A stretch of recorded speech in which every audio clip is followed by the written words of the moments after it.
भक्तों, सभी भक्तों को बाबा मोहन राम की जय हो और सभी भक्तों को बाबा मोहन राम का आशीर्वाद प्राप्त हो।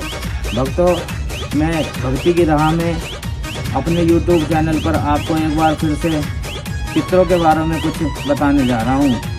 हमारे पितर हमारे घर के लिए कितना महत्व है हमारे पितरों के लिए, क्योंकि अगर हमारे पितर हमसे नाराज़ हो जाते हैं, रूठ जाते हैं, तो घर में हारी बीमारियाँ शुरू हो जाती हैं। तरह तरह की परेशानियाँ आ जाती हैं, पैसों की परेशानी और रोजगार की परेशानी, मतलब कहीं चोट लग जाना, ये सब हमारे पितरों के कारण ही हमारे घर के अंदर परेशानियाँ पैदा होती हैं। तो भक्तों, आज मैं आपको पितर को प्रसन्न करने के लिए कुछ बताने जा रहा हूँ।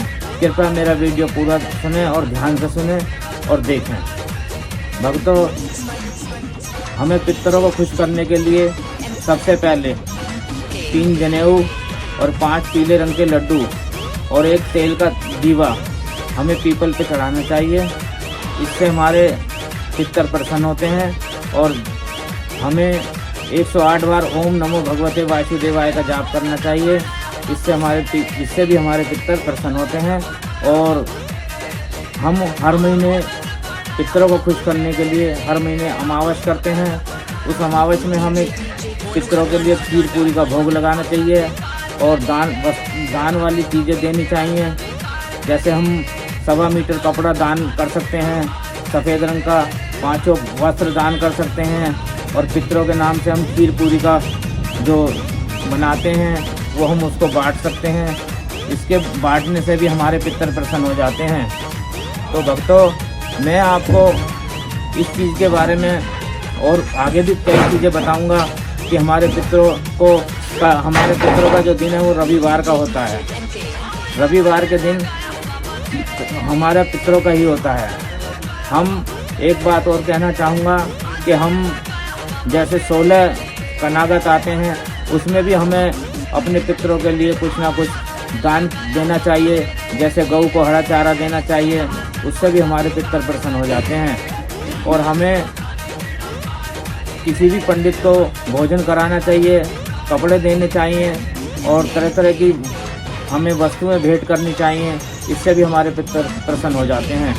भक्तों, पितरों को प्रसन्न करने के लिए मैं और एक चीज़ बताऊंगा कि कई दफ़े हमने देखा कि हमारे पितरों को बांध दिया जाता है, बंध जाते हैं, तो उनको खोलने के लिए मैं आपको एक ऐसा मंत्र भी बताऊंगा जिससे हमारे पितर खुल जाएंगे और हमारे पितरों को जो हमारी घर की परेशानी है वो दूर हो जाएगी।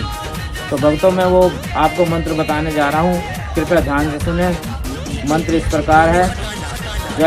जल खोलूँ, जलवायु खोलूँ और जल की खोलूँ काई, चारों खाने पितरों के रास्ते खोलूँ, मेरे खोले ना खुले, खोले काल का माई, चलो मंत्र चलो वाचा, मेरे गुरु का वचन साचा, लंका से कोट समुद्र से खाई, जहाँ फिरे राजा रामचंद्र की दुहाई, ओम गुरुजी सतनाम सत्कार गुरु आदेश। इस प्रकार ये मंत्र है और हमें ये मंत्र मैंने पितरों को खोलने के लिए बताया है। और हम जितनी दान की चीज़ें देंगे उतने ही हमारे पितर हमसे प्रसन्न हो जाएंगे। और एक बात और कहना चाहूँगा कि पितर जो हैं हमारे रक्षक होते हैं, हमारे एक तरह से हमारे घर की दीवार होती है। अगर इनका बंधन हो जाता है तो हमारे जो पितरों के साथ साथ हमारे जो देवता लोग भी हैं, जो हमारे घर का इष्ट देव भी हैं, वो भी हमारी कुछ मदद नहीं कर सकते जब तक हमारे पितर बंधे हुए हों। मैं आप सभी से ये कहना चाहूँगा कि आप जो भी हैं मेरे इस वीडियो को सुन रहे हैं, रोज़ पितरों के नाम से ओम पितरो देवा हे नमः के नाम से रोज़ जल चढ़ाएं। और जितना हम रोज़ अपने पितरों का नाम लेंगे उतनी हमारे घर में खुशहाली आती चली जाएगी। और मैं ये भी कहना चाहूँगा कि हमारे पितरों का दिन रविवार का दिन है। हमें पितरों के स्थान पर दीपक जलाना चाहिए और उन्हें वहाँ रोज़ जल अर्पण करना चाहिए और मीठे का भोग लगाना चाहिए। इससे भी हमारे पितर प्रसन्न होते हैं। और भक्तों, और मैं यह भी कहना चाहूँगा कि पितर एक ऐसी ताकत है जो किसी भी संकट को अपने ऊपर ले लेते हैं वो, और हमारी रक्षा करते हैं। इसी वीडियो के साथ मैं अपनी वाणी को विराम देना चाहूँगा। इससे पहले मेरे इस चैनल को लाइक कीजिए, सब्सक्राइब कीजिए और कमेंट्स में कमेंट्स दीजिए। भक्तों, जय बाबा मोहन राम की।